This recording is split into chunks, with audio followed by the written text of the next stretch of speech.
चले स्कूल? हाँ दीदी चलो। नोटबुक रख ली ना ठीक से? हाँ रख ली। मालकिन, मालकिन आप कुछ भूल रही हो। मैं क्या भूलूंगी? और लैपटॉप मैंने ले ही लिया और मेरे फाइल्स वगैरह वो तुमने रख दी ना गाड़ी में। हाँ वो तो रख दी। फिर क्या भूलूंगी? इसको लंच बॉक्स दिया? मालकिन वो भी दे दिया।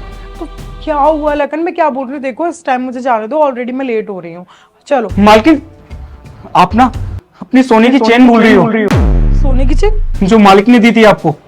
अरे सुबह तक तो मेरे पास ही थी, कहाँ चली गई? दीदी आपने नहाते वक्त बाथरूम में रख दी होगी, वो हम बाद में ढूंढ लेंगे। आपको पता है ना मैं 2 दिन से लेट हो गई थी और मेरे को ना वार्निंग मिल चुकी है 2 बारी। अगर मैं आज भी लेट हो गई ना तो फिर मेरे को 1 हफ्ते के लिए सस्पेंड कर देंगे। नहीं चलो आप जल्दी। अरे रुको तो सही, मैंने बाथरूम में रखी ही नहीं है। रेडी होने से पहले चेन मेरे गले में थी, अभी यहाँ से कहाँ चली गई? दीदी आपको गलत याद है, आपने बाथरूम में ही रखी होगी। आप कई बार चीजें रख के भूल जाते हो। अगर आपके गले में होती तो गले में ही होती ना, कहाँ चली जाती?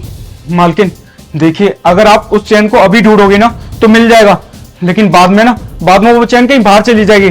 तुम कहना क्या चाहते हो? तुम्हें पता है क्या मेरी चेन कहाँ पर है? हाँ मालकिन मुझे पता है। तो दो ना, फिर क्यों वेस्ट करवा रहे हो मेरा टाइम कि मैं यहाँ पर पागलों की तरह ढूंढ रही हूँ। उसे भी स्कूल जाना है, मुझे भी ऑफिस जाना है। मालकिन मैं तो बस ये सोच रहा हूँ कि इतनी गलत हरकत ये छोटी मालकिन कर कैसे सकती हैं। क्या इतनी गलत हरकत? मतलब बोलना क्या चाह रहे हो? मतलब जो सोनी की चेन है ना, इन्होंने चोरी करवाई है। क्या पागल है क्या? दिमाग खराब हो गया दीदी इसका। आपको लगता है मैं चोरी करवाऊंगी? बल्कि अब तो मुझे ऐसा लगता है कि इसी ने चोरी की थी और इसे अब डर लग रहा था उसके बाद में कि पकड़ा जाएगा, इसलिए मेरे ऊपर इल्जाम लगाने आ गया बहान बन के यहाँ पे। तुम मेरी बहन के ऊपर इल्जाम लगा रहे हो? तुम्हें पता भी है? मालकिन मुझे अच्छे से पता है। ठीक है, अगर दिव्या ने चैन चुराई है तो चैन तो उसी के पास होगी ना, मैं उसकी तलाशी कर लेती हूँ। कहाँ है चैन? कहाँ है बताओ? उसके पास तो नहीं है? हाँ मालकिन आप सही बोल रही हो, चैन इनके पास नहीं है, लेकिन इन्होंने जिससे चोरी करवाई है ना उसके पास है। देखो लखन, पहेलियां बुझाना ना बंद करो। मैं अब बहुत ज्यादा इरिटेट हो रही हूँ। मुझे साफ साफ बताओ मेरी चैन गई कहाँ है? कभी बोल रहे हो दिव्या के पास है, कभी बोल रहे हो उसने किसी से चोरी करवाई है। अरे बोलना क्या चाहते हो? मालकिन मैं बताता हूँ, रोहित आपके पीछे है और उसी ने चैन चोरी की है। आप एक बार उससे बोलिए ऊपर उठे। रोहित? वो हमारे घर का नया नौकर, वो मेरी चैन चोरी करेगा? रोहित 12 यहाँ क्या कर रहा है?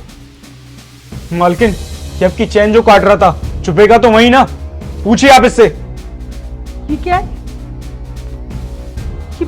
ये मेरी चैन, ये सिजर, ये सब क्या चल रहा है मेरे घर के अंदर? दीदी आप मुझसे क्या पूछ रही हो?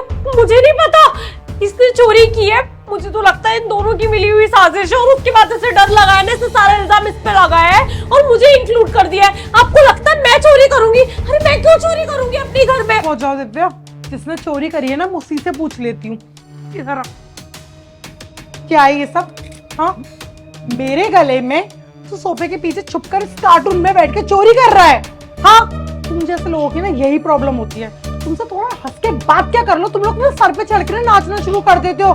मेरे ही घर में तो जो आए हुए अभी हफ्ता भर नहीं हुआ और तूने यहाँ से चोरी करना स्टार्ट कर दिया। मैंने अभी पुलिस को फोन कर दिया। नहीं मालकिन, ऐसी कोई बात नहीं है। दरअसल बात ये है ना कि ये सब ना मेरे को छोटी मालकिन ने करने को बोला था। उन्होंने मेरे को बोला था कि ना तू बड़ी मालकिन की गले से चेन चुरा लियो, मैं तेरे को भी कुछ % दूंगी, बस मेरी और कोई गलती नहीं है। ये झूठ है ना? तू झूठ बोल रहा है ना? दीदी ऑफ कोर्स झूठ बोल रहा है, मेरे ऊपर इल्जाम लगा रहा है खुद बचने के लिए। आप मैं क्यों चोरी करूंगी आप खुद बताओ। नहीं मालकिन, मैं अपने बच्चों की कसम खाता हूँ, मैंने अपने मन से कोई चोरी नहीं की, सब छोटी मालकिन के कहने पे की है। दिव्या, जिससे पहले मैं पुलिस को बुलाऊं और यहाँ पर ना बतंगा खड़ा हो ना तो बेटर तुम्हारे लिए यही रहेगा कि तुम खुद सच बता दो। तभी तो मैं आज स्कूल जाने की इतनी जल्दी हो रही थी, वैसे तो तुम बस मिस कर देती हो रोज। सच क्या है दिव्या?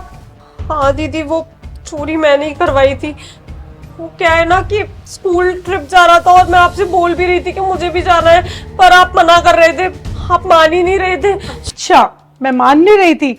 मैंने तुमसे सिर्फ इतना बोला था कि स्कूल ट्रिप जाने से पहले यूनिट टेस्ट होने वाले हैं, अगर उसके अंदर तुम्हारे अच्छे मार्क्स आए तो मैं जरूर तुमको भेजूंगी। तो तुमने ये सब किया? हाँ स्कूल ट्रिप के लिए तुमने मेरी चैन कटवा दी, पता नहीं तुम घर में से और कितना क्या क्या चोरी करके ले जाती होंगी अपने शौक मौज पूरे करने के लिए। नहीं दीदी, मैंने कभी कोई चोरी नहीं की, बस मेरा ट्रिप पे जाने का बहुत मन था और मैं आपको इतने टाइम से मना रही थी पर आप मान ही नहीं रहे थे, इसलिए मैंने सोचा कि चेन बेच के पैसे मैं स्कूल में दे दूंगा। और ये तुम्हारे को नॉलेज कहाँ से आई?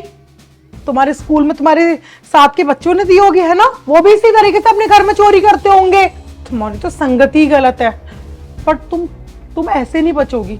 अभी शाम को जब पापा आएंगे ना, अब मैं उनके सामने बैठ के तुमसे बात करूंगी, तब उन्हें पता चलेगा कि उनकी छोटी बेटी किस तरीके की गंदी हरकत अपने ही घर में कर रही है। दीदी प्लीज पापा से कुछ मत कहना, वरना वो मुझे बहुत डांटेंगे और शायद। डांट तो पड़नी चाहिए, इनफैक्ट मार भी पड़नी चाहिए, क्योंकि तुमने जो हरकत करी है ना इस नौकर के साथ में मिलकर, वो तुमने ना कोई अच्छी हरकत नहीं करी है। तुम अपने घर में अपनी बहन की चैन चोरी करवा रही हो, और तू अभी के अपनी बोरिया बिस्तर बांध, अपना हिसाब कर, चलता बन यहाँ से, चल। मालकिन निकल यहाँ से। उसके कहने में तू मेरे घर में चोरी कर रहा है, कल को वो बोलेगी कि मेरी बहन का मर्डर कर दो, तू तो वो भी कर देगा, है ना?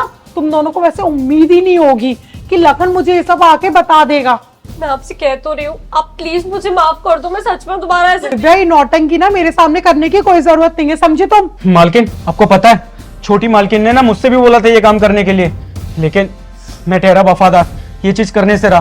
तो मुझे पता था अगर मैं नहीं कर रहा ना तो रोहित जरूर करेगा, क्योंकि उससे भी दबाव डाला जाएगा, तो इसने कर दिया।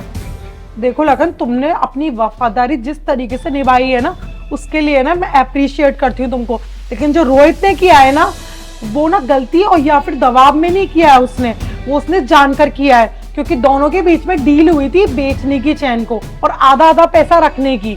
तो इसको तो मैं छोड़ूंगी ही नहीं, इसको तो मैं पुलिस के हवाले नहीं कर रही हूँ। बस इससे कह दो कि अपना बोरिया बिस्तर बांधे, हिसाब करके चलता बने यहाँ से। जी मालकिन। ए चल बाहर चल। आज तुम स्कूल नहीं जाओगी, पापा के आने का वेट करो। अब तुम जाओ अपने रूम में। दीदी आई सेड गो।